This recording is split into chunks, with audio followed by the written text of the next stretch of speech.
Bertrand Russell, para matemática, ele realmente fez um... Mas ele era ateu. E ele escreveu um livro, Why I'm Not a Christian, porque eu não sou um cristão.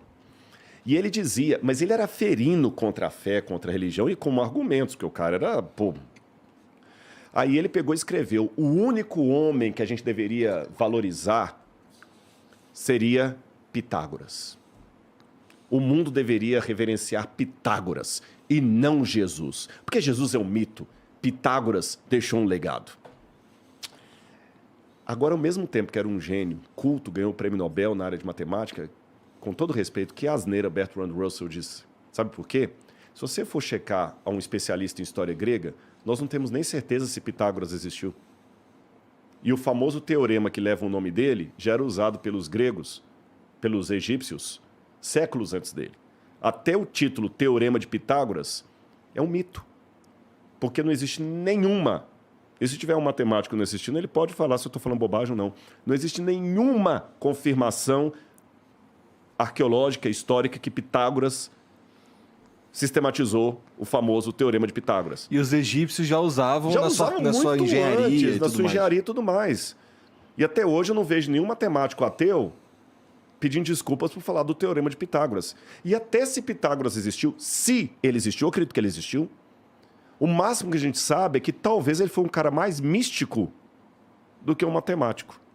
Agora, Jesus, eu tenho comprovação da existência de Jesus em Flávio Josefo, Tácito, Suetônio, só para citar alguns. O que são isso? O que são essas coisas que você citou? Tácito e Suetônio, por exemplo, são autores romanos que confirmam a existência de Jesus de Nazaré. Da época, do primeiro século. Você encontrou esses textos. A humanidade encontrou esses textos. O Flávio Josefo, o Tácito e Suetônio estão no final do primeiro século. Flávio Josefo está na segunda metade do primeiro século. Você tem outro também agora que eu vou lembrar. O Talmud babilônico. O Talmud também menciona Jesus. Então, nós temos mais evidências históricas sobre Jesus do que sobre Pitágoras. Aí vem o camarada lá, genial, Bertrand Russell, e fala, Jesus era um mito, Pitágoras que era histórico. Desculpa, aí do ponto de vista histórico, ele que está sendo crédulo. Aí eu não tenho fé suficiente para ser um ateu. Você entendeu? Nesse sentido, eu não tenho. Aí o pessoal, o que acontece? O problema é que o pessoal, às vezes, coloca a Bíblia como se uma coisa ridicularizada, é coisa besteira, é só crente. Eles pensam sempre no crente como aquele gado. Não é, gente. E vou mais além. Vou comparar Jesus com Alexandre o Grande. Eu, particularmente, acredito que o Evangelho de Marcos foi composto por volta do ano 50. Eu tenho evidências da papirologia, não vou destrinchá-las aqui por questão de tempo, mas mesmo aqueles que colocam os evangelhos todos depois do ano 70, eu coloco como sendo anterior ao ano 50, 60. Mas mesmo aqueles que colocam os evangelhos depois do ano 70, os evangelhos estão distantes de Jesus 30 anos. Só que a biografia de Alexandre, mais antiga, está distante dele 300 anos. E dessa biografia de Alexandre, que está distante dele 300 anos, a cópia mais antiga que eu tenho está mais 300 anos na frente. Então, eu tenho que supor que essa cópia de 300 anos depois esteja fiel a última coisa que vocês ouviram e torcer para isso ser fiel à vida dele. Exatamente. Agora, os evangelhos estão distantes de Jesus apenas algumas décadas. E você pega o fragmento do Evangelho de João, o papiro, o P52, se eu não me engano, que é nossa, fugiu agora. Daqui a pouco eu vou lembrar. É um texto de João, do Evangelho de João, que data aproximadamente do ano 130. Ele está distante do original de João apenas uns 30 anos. Olha a diferença. Nossa, a gente fugiu agora. O nome do papel é o P... a gente tem um nome, acho que é o P52, se não me engano. A gente data, coloca o Johns Rylands, o nome vulgar dele é Johns Rylands, porque ele está na biblioteca de Johns Rylands, mas ele tem o número técnico dele. Aí você pega... Vou dar um último exemplo para vocês aqui. Eu estou contando tudo isso porque a galera que está assistindo não imagina que o lado da crença tem todo esse academicismo que estou apresentando. Eu não imaginava. Vou pegar dos livros antigos da humanidade, o único livro mais bem documentado em termos de cópia é a Ilíada de Homero.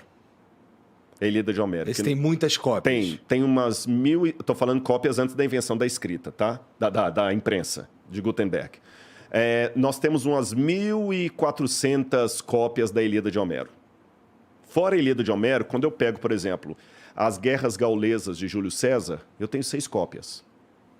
Quando você pega a Ética Nicômaco de Aristóteles, você tem talvez umas 12 cópias.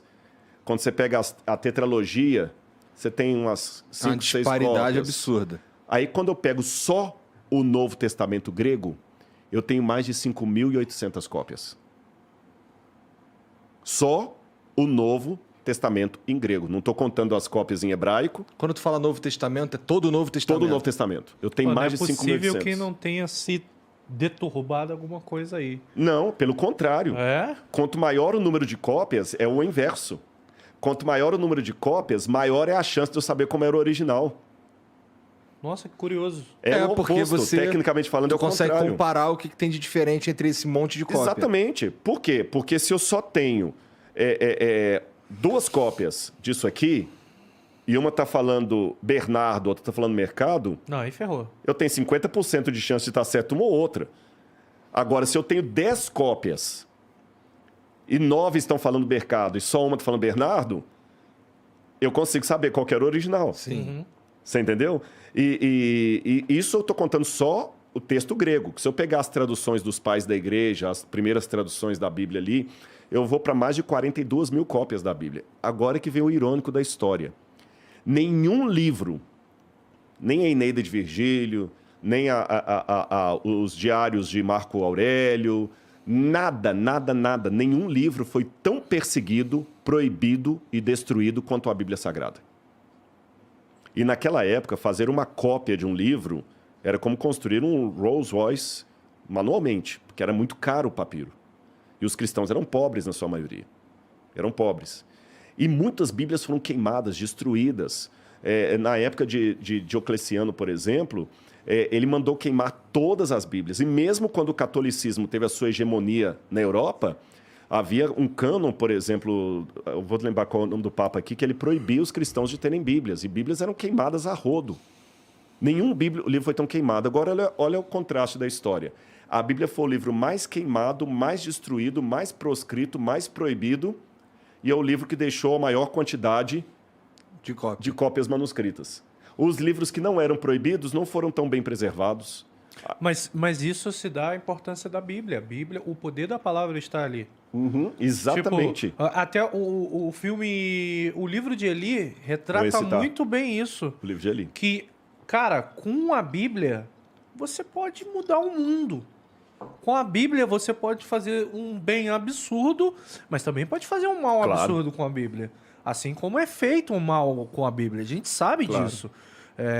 Tem pessoas que usam a Bíblia para ganho próprio e entre outras coisas. Então, desde a criação da Bíblia, eu acredito que a Bíblia foi perseguida por causa disso. Era um livro perigoso. Era um livro muito perigoso. Que eu pergunto aos meus colegas que não aceitam, que não acreditam na fé.